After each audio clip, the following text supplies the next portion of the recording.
Bismillahirrahmanirrahim. Assalamualaikum warahmatullahi wabarakatuh. Perkenalkan, nama saya Sulfiana dari Prodi Pendidikan Agama Islam kelompok 4 semester 5. Di sini saya akan menjelaskan mengenai riset komunikasi dalam administrasi pendidikan. Ini saya akan menjelaskan 8 poin mengenai riset komunikasi dalam administrasi pendidikan. Yang pertama, apa yang dimaksud dengan riset ilmiah? Riset ilmiah di sini merupakan penelitian ataupun pengamatan yang dilakukan secara sambung menyambung untuk mengkaji suatu hal dengan menggunakan metode ilmiah yang bersifat sistematis untuk memperoleh data untuk tujuan dan maksud tertentu. Dari tujuan inilah melahirkan teori yang mampu meramalkan dan menjelaskan fenomena-fenomena yang terjadi. Nomor 2 di sini saya akan menjelaskan bagaimana riset dalam praktik komunikasi. Riset dalam praktik komunikasi di sini memiliki peran yang sangat penting. Mengapa? Karena proses komunikasi ditujukan untuk menciptakan komunikasi yang efektif dan efisien. Komunikasi yang efektif ini mensyaratkan adanya pertukaran informasi antara komunikator dengan komunikan. Dan untuk mendapatkan ataupun mencapai komunikasi efektif itu, maka harus ada persiapan secara matang terhadap seluruh komponen komunikasi. Di antara komponen tersebut yaitu komunikator, pesan, saluran komunikasi, komunikan, efek, feedback ataupun ada umpan balik yang dapat dan bahkan gangguan yang bisa terjadi.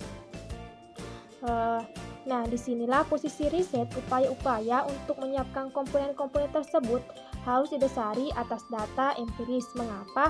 Karena data empiris ini berisi deskripsi detail mengenai karakteristik dari komponen-komponen komunikasi. Data empiris ini juga tentunya didapatkan dari hasil kegiatan riset, sehingga keputusan pun yang diambil akan menciptakan atau akan mencerminkan situasi realistis yang akan dihadapi. Ketiga, mengenai ruang lingkup riset komunikasi.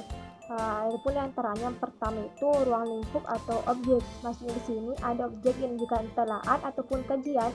Di sini juga ilmu komunikasi mengkaji proses pertukaran pesan antar manusia. Yang kedua itu mengenai teori-teori. Teori ini merupakan penjelasan yang logis dan empiris tentang objek yang akan dikaji. Yang ketiga itu metodologi riset. Artinya aturan-aturan dalam mengkaji aturan-aturan untuk mengkaji sebuah objek. Dan yang keempat di sini kritik. Di sini ilmu bersifat tentatif, artinya ada kebenaran ilmu ataupun mutlak. Maksudnya kebenaran ilmu yang didapatkan itu mutlak. Yang kelima itu aplikasi. Di sini menjelaskan mengenai kajian-kajian ilmiah dan teoritas yang dapat diaplikasikan dalam praktek yang nyata di dalam kehidupan. Selanjutnya itu yang keempat mengenai elemen-elemen dasar dalam komunikasi. Yang pertama itu ada konsep di sini itu suatu abstraksi yang menggambarkan ciri-ciri umum sekelompok objek, peristiwa dan fenomena lainnya. Yang kedua di sini konstruk adalah konsep yang mempunyai tingkat abstraksi tinggi, karena kita tidak dapat secara langsung apa yang digambarkan dari konsep tersebut. Yang ketiga variabel. Di sini variabel merupakan suatu konstruk yang sifat-sifatnya sudah diberi nilai dalam bentuk bilangan. Dan selanjutnya hipotesis. Hipotesis di sini merupakan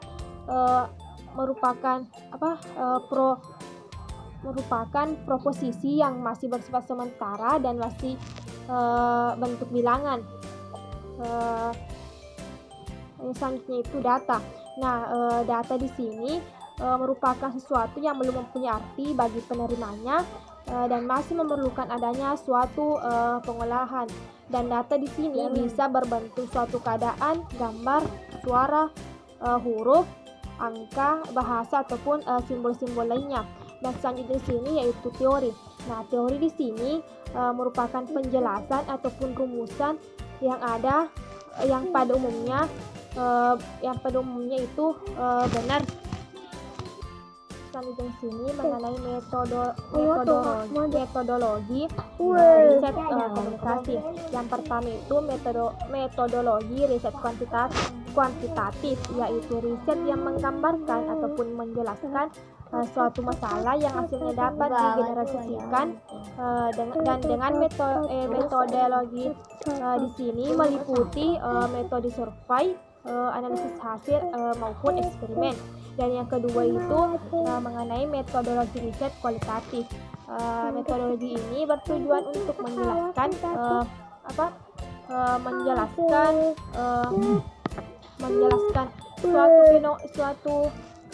suatu fenomena dengan sedalam-dalamnya, meliputi pengumpulan data yang juga sedalam-dalamnya dengan mengutamakan besarnya populasi ataupun sampling. Nah, dengan metode kualitatif di sini meliputi itu fokus grup, discussion, wawancara mendalam, studi kasus maupun observasi. Di sini mengenai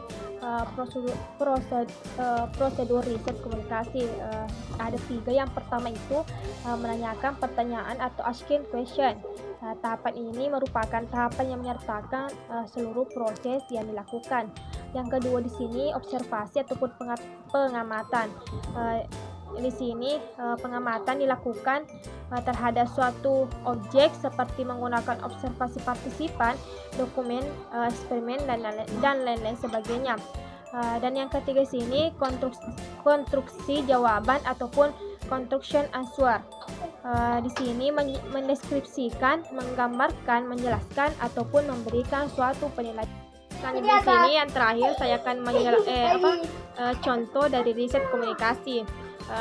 Misalnya itu dokter memberikan suatu resep kepada pasiennya, kemudian pasien ini setelah meminumnya itu ia sembuh, maka pasien ini akan menyampaikannya kepada orang lain bahwa ia sembuh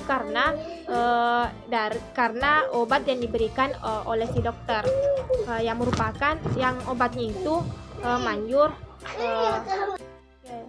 Itulah penjelasan singkat mengenai riset komunikasi dalam administrasi pendidikan. Dan mohon maaf sebelumnya apabila dalam pembuatan video ini kurang jelas, kurang dipahami. Mohon maaf. Sekian dari saya. Wassalamualaikum warahmatullahi wabarakatuh.